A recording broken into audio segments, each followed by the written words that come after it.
Hello mga ka-aw! Welcome to the Adventures of Mora and Asher with Neo! Alright, so we're going to Paraiso de Avedad. Yan. Yan. So, ayan siya, oh. Saan There you tayo? go. Papasok tayo? Okay. Oh my gosh, it's so cute, ha? So, ito yung entrance. So, ayan. Yes. Maliit lang yung side, but mag-ways na lang kayo makikita naman siya. It's reasonable.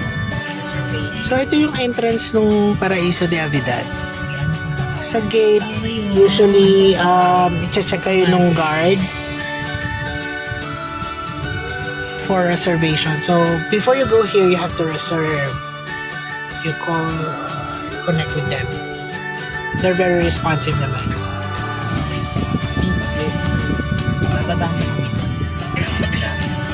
Miss J.M. Reyes, no, baby. J.M. Reyes po. So, they have garden here. Oh, very nice. They have lotus. Kanina.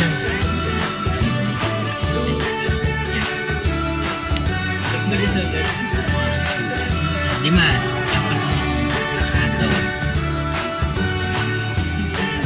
May bata. Apat na matanda isang bata. Lima.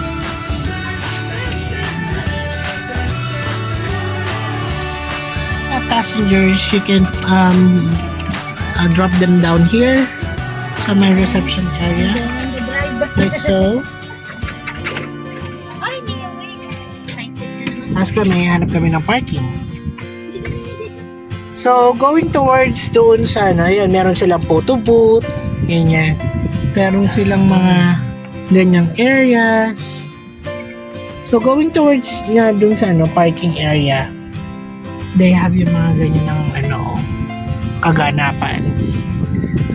Marami din ng kaparko. That means maraming guests. It's just so, kahit na maraming guests, it seems like parang ang konti because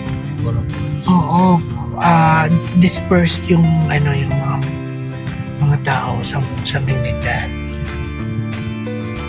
So ito nga, na-park na namin yung wala naman bayad yung parking. So yan, yun lang, maglalakad lang kayo papunta dun sa reception kanina. So yan. So si Nia naiwan na kanina. Yun nga, ayaw maglakad eh. Yan. Actually, pa ako ina-invite ng mga kapatid ko na kumain daw kami dito. Recently lang din nila na-discover na may ganito pala dito. So, kung may bisita, kasi naman, minsan pag may bisita, usually sa bahay or sa mall lang namin dinadala. Diba? So, mayroon palang ganito. Pwede na to, no? Lakas pa maka-nature tripping. Feeling ko, pala, Aryan devotee yung, di ba, ang daming Mama Mary sa painting. So, itong si Neo ayaw maglakad. Kanina pa yan. Feeling ko inaantok na yan eh. May tantrums na naman ang baby boy. So, ayan. So, mamaya maglalakad-lakad ako. Ay, kung bago ka dito, please subscribe on our channel, ha. Pikenemen. Nood-nood lang. Charot. So, yun pala yung simbahan nila. Taray na, may simbahan din sila. Kung sa Villa Escudero may simbahan, ito na meron. Kaya mas malaki syempre ito sa kabila. Look at the puno. Ito nga pala, pwede rin yung mga matatanda. I'm not sure lang kung pwede siya, kung wheelchair friendly to. Kasi medyo tawag doon, taas baba, parang gano'n. Pero meron silang electric, ang tawag doon, cart o car na maliit na pwedeng magpasundo from the tapos dadalhin kayo doon kung saan man kayo ilalagay. Feeling ko naman ilalagay naman kayo kung saan kayo nararapat. Wow. Saan nararapat? I think pwede pa rin yung mga kasi doon lang kayo malamang sa malapit-lapit na area. To be honest, hindi naman talaga namin naikot lahat. Pero may nakita akong basketballan. Tapos ito nga, aking babagtasin itong parte ng lugar na ito. Titingnan ko, wala lang. Gusto ko lang tingnan.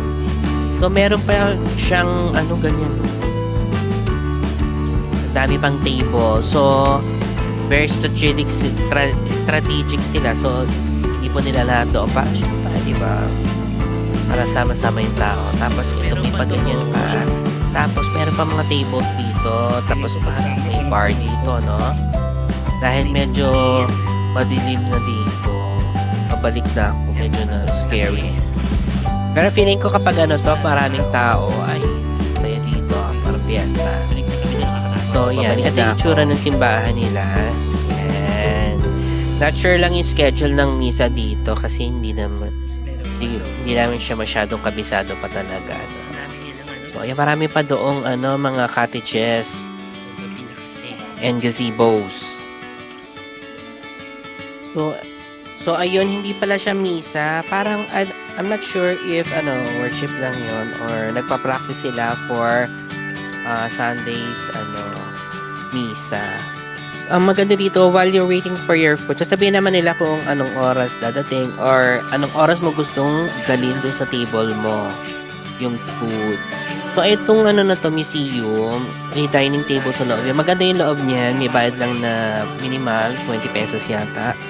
Pwede na yun. Maganda yan. Hindi na namin naabutan kasi we're so late na rin talaga. Ang ganda, buhay na buhay yung mga halaman. In fairness naman sa kanila. So, we're going to the pool area. It's just beneath yung mismo restaurant. And it's a really cool area kasi there are lots of things na wala sa usual pool na makikita. Like, for example, itong log. Ayan. Local Trinity. That you can pass through like so. And there's even a gondola doon. Meron din falls. Tapos meron yung mismo pool. Like so. It's really relaxing dito. So probably soon we can go here and instead of dine-in lang, we'll probably check in one of those huts, yung mga ganyan. Really cool. Madilim na lang kasi, pero ang ganda dito. Also, in some of the areas, makikita nyo meron yung mga hanging chandeliers na ganyan. They seem broken, pero ang ganda lang. Very rustic tignan. Tapos below, meron siyang mga ganyang And then doon, merong stream. Wow! Nga pala yung dining table, sila ang nag-a-assign nun, hindi kayo. Yung basta ka nala upo, no? Mag-wait ka kung saan kayo assign na table. Okay, so there seems to be like private villas here na nasa pabayo ang kainan. And then over here would be yung area na may restaurant. So, ayan. Parang yung kitchen nila nasa ilalim.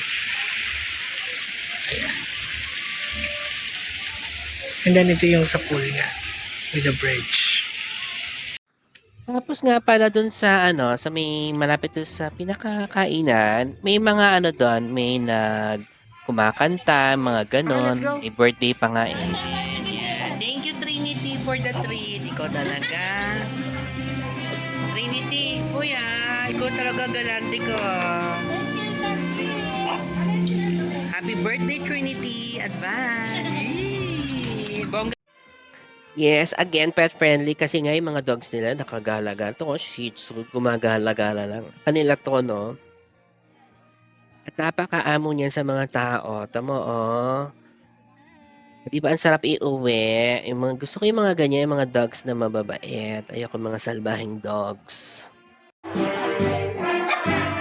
So si Moira, syempre, kauri niya, kaya nilapitan niya. Ito si Moira, hindi talaga ito lumalapit sa mga hindi niya kamukha.